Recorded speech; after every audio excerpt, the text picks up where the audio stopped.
Subscribe कीजिए F study class channel को और बेल आइकन को दबाइए लेटेस्ट वीडियो सबसे पहले देखने के लिए।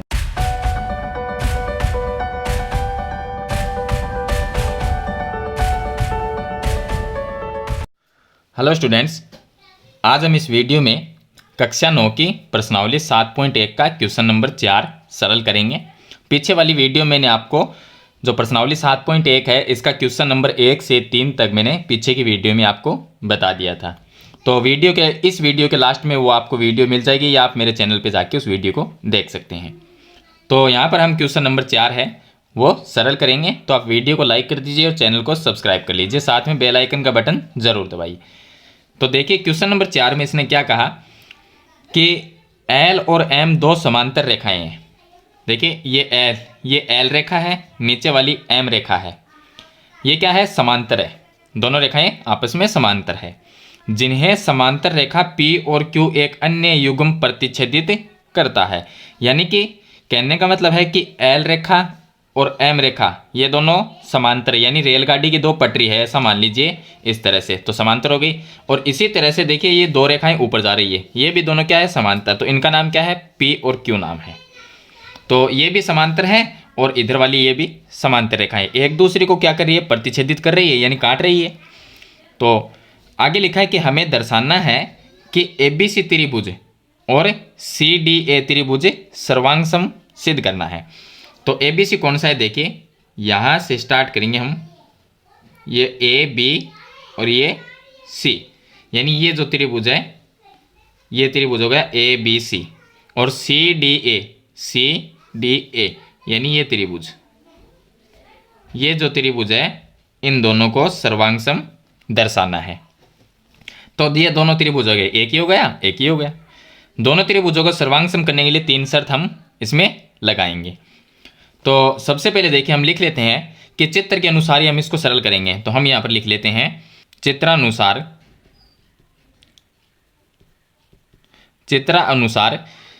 एल और एम रेखा समांतर है।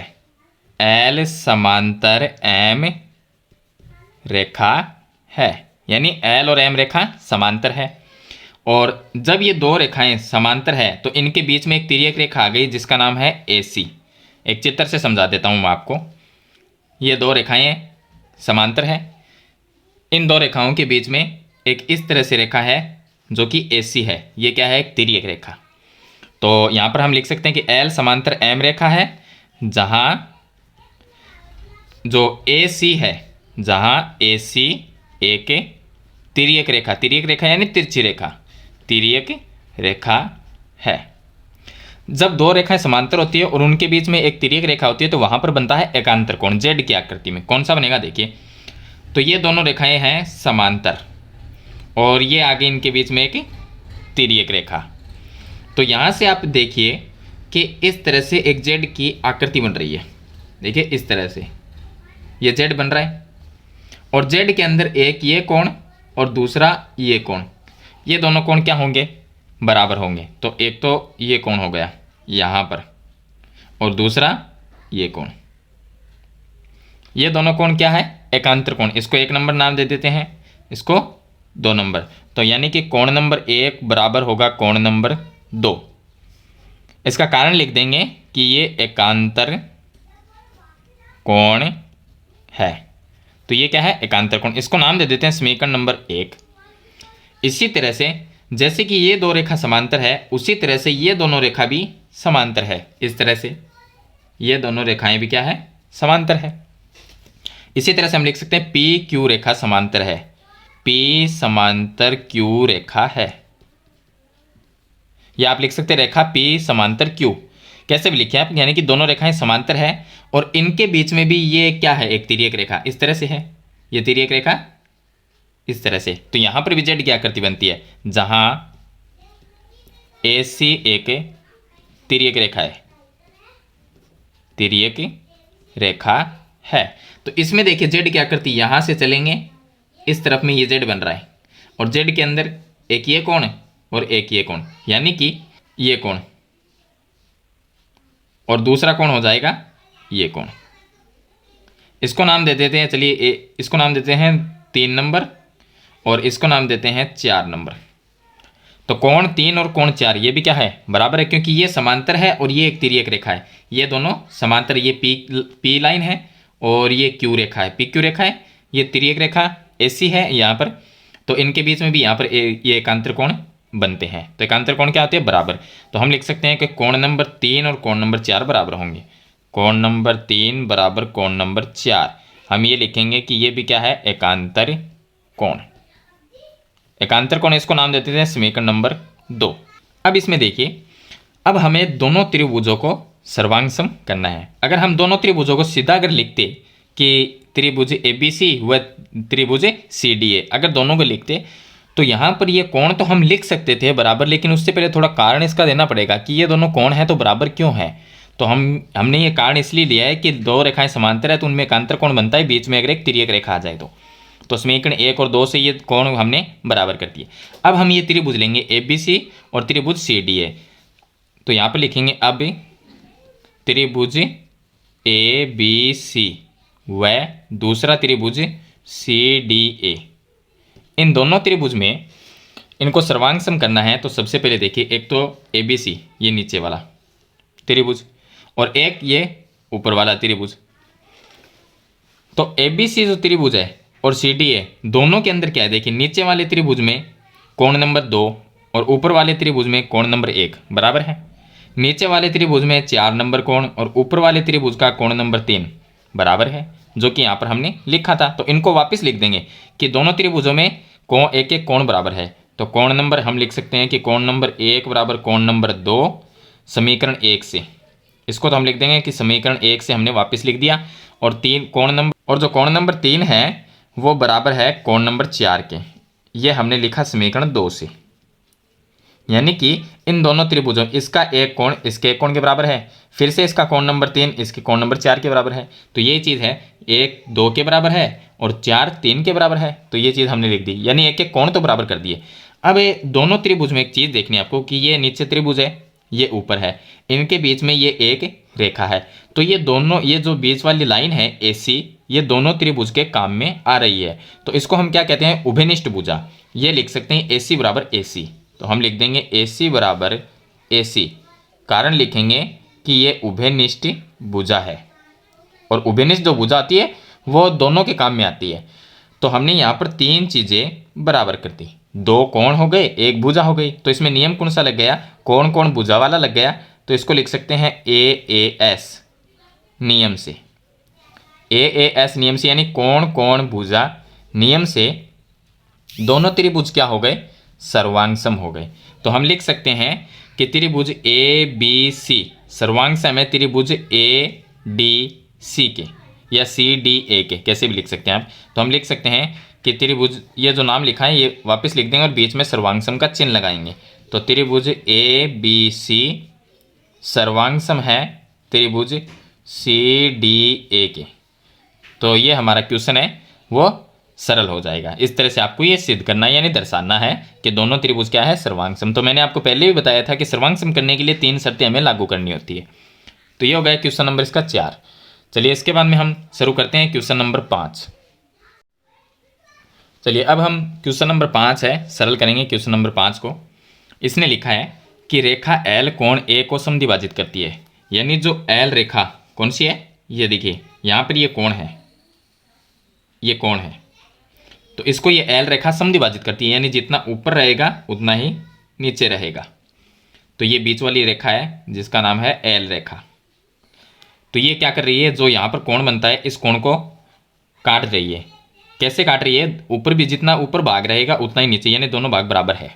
इस तरह से ये काट रही है। समद्विभाजित का मतलब समान 2 भागों में विभाजित करना। तो समान यानी ऊपर भाग जितना है उतना ही नीचे है। तो ये यहाँ पर लिखा है। तो हम ये यहाँ पर लिख सकते हैं कि रेखा L यानी कि चित्रानुसार हम ये लिखेंगे कि चित्र के अनुसार रेखा L कोण A का समद्विभाजन करती है। समद्विभाजन का मतलब होगा जितना ऊपर है उतना ही नीचे है। तो यानी कि नीचे वाले का 1 नंबर नाम देंगे और ऊपर वाले को 2। तो हम लिख सकते हैं कि कोण नंबर 1 बराबर कोण नंबर 2, ये दोनों बराबर है।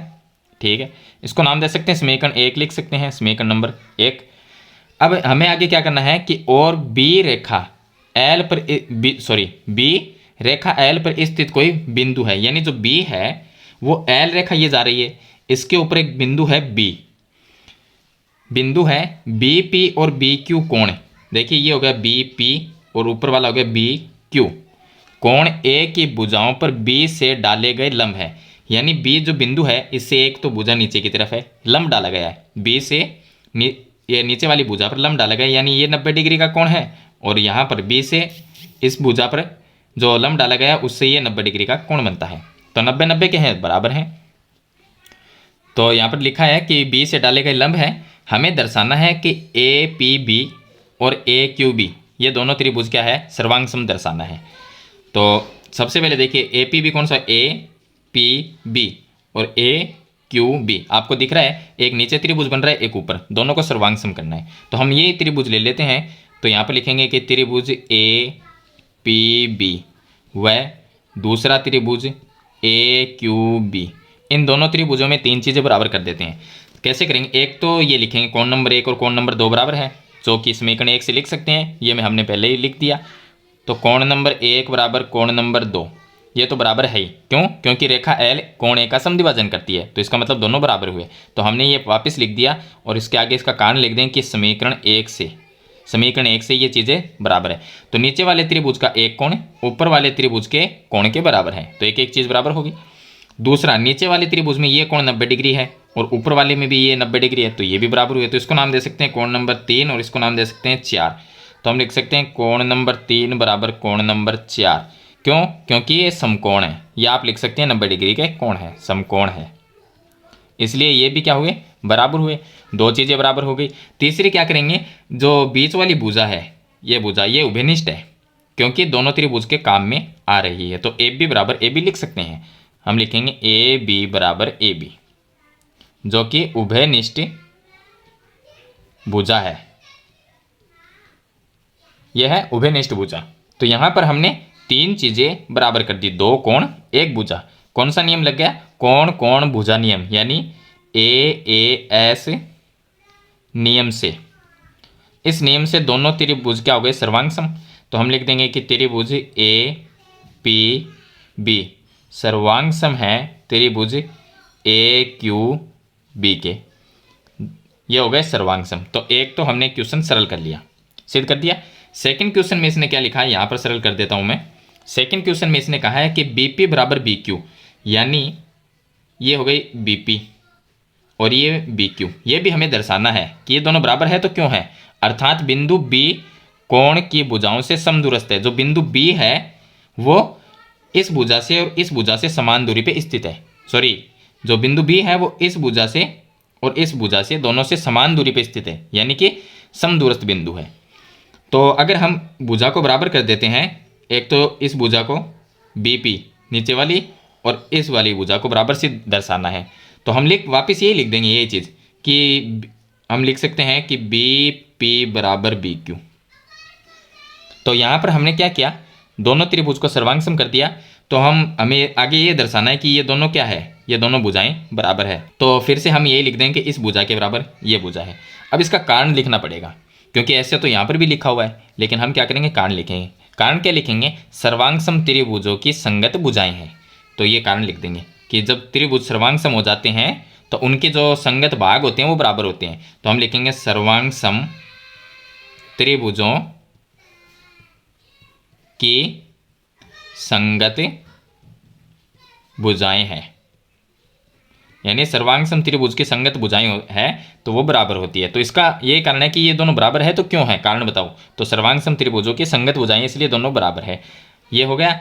अब लिखा है कि बी कोण, जो बिंदु बी है वो कोण, जो ए कोण है, यहाँ पर ए आएगा, कोण ए की, कोण यहाँ पर लिखा हुआ है कोण ए आएगा, कोण ए की भुजाओं से समदूरस्थ है, यानी ये कोण ए की भुजाएं कौन सी है, एक ही है, एक ही है। तो इनसे यानी एक ही है, अब भुजा गई और एक ही आ गई, इनसे बिंदु बी है वो समान दूरी पर स्थित है। अगर देखिए नीचे वाली लाइन बी पी और ऊपर वाली बी क्यू अगर दोनों बराबर है, इसका मतलब बिंदु बी कहाँ है, समान दूरी पे, दोनों भुजाओं से बराबर दूरी पे स्थित है। तो हम लिख देंगे कि बिंदु बी कोण ए की भुजाओं से समदूरस्थ है, समदूरस्थ है। यानी आपको कुछ ज़्यादा कारण नहीं लिखना है, सीधी सी बात मैं आपको बता देता हूँ कि दोनों को सर्वांग सम करना है। और जब सर्वांग सम हो जाए तो आगे क्या लिखा है कि दोनों भुजाएं बराबर है क्यों है, तो वापस हम भुजाओं को बराबर लिख देते हैं और कारण दे देंगे क्या कि सर्वांग सम त्रिभुजों की ये संगत भुजाएं हैं, तो जब त्रिभुज ही सर्वांग सम है तो भुजाएं भी क्या होगी, बराबर होगी। तो इसका छोटा सा एक कारण लिखना है आपको। तो ये हो गया क्वेश्चन नंबर इसका 5। चलिए इसके बाद में शुरू करते हैं क्वेश्चन नंबर इसका 6। अब देखिए इसका क्वेश्चन नंबर 6। इसमें लिखा है कि आकृति में AC भुजा और AE भुजा बराबर है। तो यहाँ पर देखिए AC यानी ये भुजा जिस पे डबल लाइन है और ऊपर वाली ये डबल लाइन वाली, ये दोनों क्या है, बराबर है। AB AD बराबर है, ये AB है और ये AD है, ये भुजा भी बराबर है। लेकिन देखा जाए तो ये त्रिभुज अलग अलग है, इनके बीच में गैप है, ये बीच में देखिए इतना स्पेस है इनके बीच में। ये त्रिभुज ऊपर की तरफ है और ये नीचे की तरफ है, दोनों ही त्रिभुज अलग अलग है। अब इसने ये त्रिभुज दिया है तो ये एक त्रिभुज है, देखिए इस तरह से इसकी भुजा और इस त्रिभुज में आपस में दोनों भुजाएं बराबर है और ऊपर वाले त्रिभुज में आपस में दो भुजा बराबर है। ऐसा नहीं है कि इस त्रिभुज की भुजा इस त्रिभुज के बराबर है, ऐसा नहीं है। तो हमें क्या करना है, सर्वांग सम के लिए तो ये होना चाहिए कि इस त्रिभुज की भुजा इसके बराबर होनी चाहिए, दूसरे त्रिभुज के बराबर, लेकिन इसमें ऐसा नहीं है। तो हमें इसको इस तरह से बनाना पड़ेगा। कैसे बनाएंगे, आगे लिखा है कोण BAD। तो देखिए BAD कौन सा है, ये BAD यानी ये जो कोण है, ये जो कोण है वो कोण EAC के बराबर है, EAC इस कोण के बराबर है। अब बीच में देखिए गैप आपको नजर आ रहा होगा, इसमें स्पेस है थोड़ा। दर्शाना है BC बराबर DE। BC कौन सी है, तो ये हो गया BC, ये पूरी भुजा BC, ये BC है और किसके बराबर सिद्ध करनी है, DE के, ये DE इसके बराबर, इसके बराबर हमें दिखानी है। BC, ये BC हो गई और ये DE हो गई। तो देखिए BC कौन से त्रिभुज में, पहले तो ये देखना है आपको। BC है वो इस त्रिभुज की भुजा है। अगर मैं इसको अलग से बनाऊं चित्र को तो इस तरह से बनेगा ये चित्र कुछ इस तरह से, जिसमें देखिए एक तो ये सिंगल लाइन आ जाएगी यहाँ पर A, ये हो गया B, ये C। BC वाले देखनी है आपको कि BC कौन से त्रिभुज की भुजा है, तो वही त्रिभुज लेना है आपको। BC ऊपर आ गया A, तो AC कौन सी है, AC में डबल लाइन है, ये है। और DE कौन से त्रिभुज की भुजा है, तो देखिए DE, यहाँ पर अगर DE ले तो ये जाती है ADE, ये त्रिभुज। तो ये कुछ इस तरह का त्रिभुज है, मैं एक बार बना देता हूँ। इस तरह का त्रिभुज है ये, यहाँ पर E है और ये A है। इसमें यहाँ पर ये सिंगल लाइन है जिसमें ADE और यहाँ पर ये डबल लाइन है, इस तरह से। तो ये जो त्रिभुज लेने हैं, लेकिन क्वेश्चन में हमारे पास में क्या है, क्वेश्चन में क्या है, तो हम यहाँ पर लिखेंगे कि प्रश्नानुसार, प्रश्न के अनुसार तो हमें ये दिया गया है कि ये दोनों कोण बराबर है, यानी ये कोण और ये कोण बराबर है। तो हम लिखेंगे कोण BAD बराबर कोण EAC, यानी ये कोण है वो इस त्रिभुज का है और ये कोण है वो उधर वाले त्रिभुज का है। लेकिन हमें ये जो स्पेस है ये स्पेस नहीं रखना। अगर ये स्पेस रखते हैं तो त्रिभुज अलग अलग हो जाते हैं। ये स्पेस को साथ में लेना है। कैसे लेंगे, अगर इस त्रिभुज को ले तो इसके साथ में ये बीच वाला कोण है इतना सा, ये साथ में जोड़ना पड़ेगा। इस कोण का नाम क्या है, इस कोण का नाम है DAC या CAD, कैसे भी लिखिए आप, CAD लिख दिए या DAC लिख दीजिए। तो हमें जो बीच वाला ये है इतना सा, इसको साथ में जोड़ना पड़ेगा। तो हम क्या लिखेंगे कि CAD, यहाँ पे लिखेंगे कोण CAD, दोनों इसके दोनों तरफ जोड़ने पड़ेंगे, तब हमारे पास में ये पूरा त्रिभुज आएगा। दोनों तरफ जोड़ने पर ये दोनों तरफ जोड़ देंगे। अगर इसके अंदर CAD जोड़ते हैं तो क्या बनता है, देखिए कोण BAD प्लस CAD जोड़ेंगे इसमें CAD और बराबर का चिन्ह, आगे है कोण EAC, इसके अंदर भी CAD जोड़ना है CAD, यानी ये जो बीच वाला भाग है ये दोनों कोण के अंदर जोड़ना है, इसमें भी जोड़ना है और इसमें भी जोड़ना है, तब हमारे पास में ये त्रिभुज और ये त्रिभुज आएगा। उससे पहले ये त्रिभुज नहीं आएगा और ये ना ये आएगा। तो हमें तो इन दोनों की भुजाओं को बराबर सिद्ध करना है। तो इन दोनों त्रिभुज को बनाने के लिए हमें ये बीच वाला जो स्पेस है ये दोनों तरफ जोड़ना पड़ेगा, दोनों कोण के अंदर। तो चलिए BAD ये कोण और साथ में CAD ये इतना सा कोण, अगर मैं इतना ये इस कोण को इसके साथ में जोड़ देता हूं तो ये पूरा बन जाता है यहाँ से लेके यहाँ तक। इसका नाम क्या है? इसका नाम है BAC, ये नाम है। तो इन दोनों को जोड़ते हैं तो बनता है कोण BAC। देखिए BAC ये बनता है ये पूरा कोण। और EAC कौन सा है? ये कोण।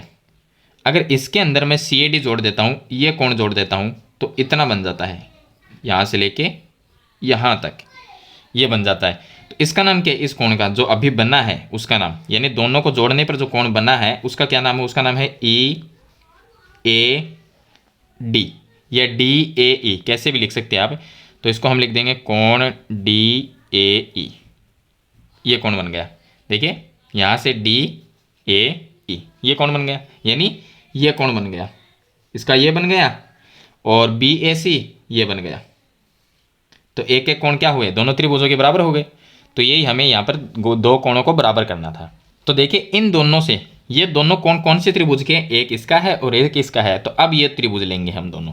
तो हम लिखेंगे अब त्रिभुज, एक तो ABC व दूसरा त्रिभुज AED लिख देंगे, AED ये लिख लेंगे। अब यहाँ पर देखिए कि दोनों त्रिभुजों में क्या चीज़ है, ये दो नए त्रिभुज बन गए इन दोनों कोणों से। तो एक तो ये कोण ही हम बराबर लिख देंगे और साथ में इसको हम नाम दे देंगे समीकरण नंबर 1। तो ये कोण वापस बराबर लिख देंगे कि दोनों त्रिभुजों में इस कोण के बराबर ये कोण है। तो इसका नाम लिख देंगे कोण BAC बराबर है कोण, इसको EAD लिख देते हैं, EAD। अब यहाँ से लिखें कि समीकरण 1 से हमने ये लिख दिया, यानी इन दोनों त्रिभुजों के अंदर एक एक कोण बराबर है।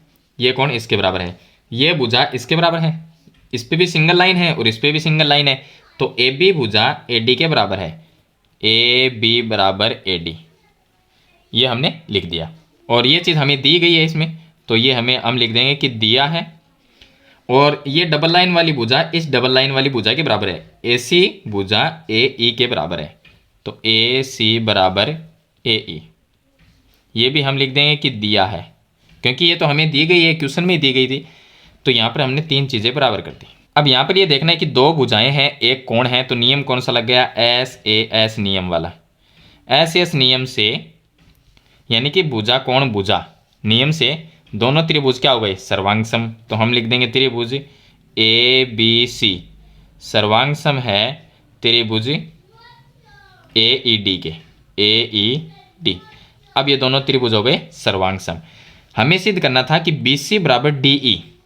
देखिए ये लाइन BC और ये DE बराबर है। इन दोनों त्रिभुजों को हमने सर्वांग सम कर दिया। अगर ये दोनों त्रिभुज सर्वांग सम हो गए तो इनकी ये भुजाएं भी क्या होगी? बराबर होगी। तो हम लिख सकते हैं कि सर्वांग सम त्रिभुजों की संगत भुजाएं बराबर होती है।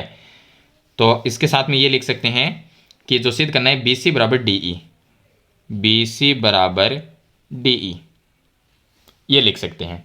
और कारण लिख देंगे, क्या लिखेंगे कि सर्वांग सम त्रिभुजों की संगत भुजाएं हैं। यानी कि ये दोनों बराबर क्यों है? हमें तो ये दोनों बराबर करनी है। तो ये दोनों बराबर कैसे करेंगे? जब त्रिभुज सर्वांग सम होंगे। तो त्रिभुज जब सर्वांग सम हो जाएंगे तो ये भुजाएं आपस में बराबर हो जाएगी, क्योंकि सर्वांग सम त्रिभुजों की संगत भुजाएं बराबर होती है। तो यही बस हमें इसमें सिद्ध करना था। तो ये होगा क्वेश्चन नंबर 6। इस वीडियो मैंने आपको क्वेश्चन नंबर 4, 5 और 6 तीन क्वेश्चन मैंने आपको बता दिए हैं। फिर भी आपको कोई प्रॉब्लम आती है तो मुझे कमेंट में ज़रूर लिखें। वीडियो अच्छी लगे तो लाइक और शेयर ज़रूर करना, और इस चैनल पे आप नए हैं तो चैनल को सब्सक्राइब करना, साथ में बेल आइकन का बटन ज़रूर दबाना। और साथ में एक चीज़ का ध्यान रखना, जब आप बेल आइकन का बटन दबाते तो वहाँ पर ALL ऑल जो लिखा हुआ होता है उसी पे क्लिक करना, ताकि नई वीडियो की जो नोटिफिकेशन है वो आपको मिलती रहेगी। तो आज की वीडियो में इतना ही, मिलते हैं एक नई वीडियो के साथ, तब तक के लिए थैंक यू।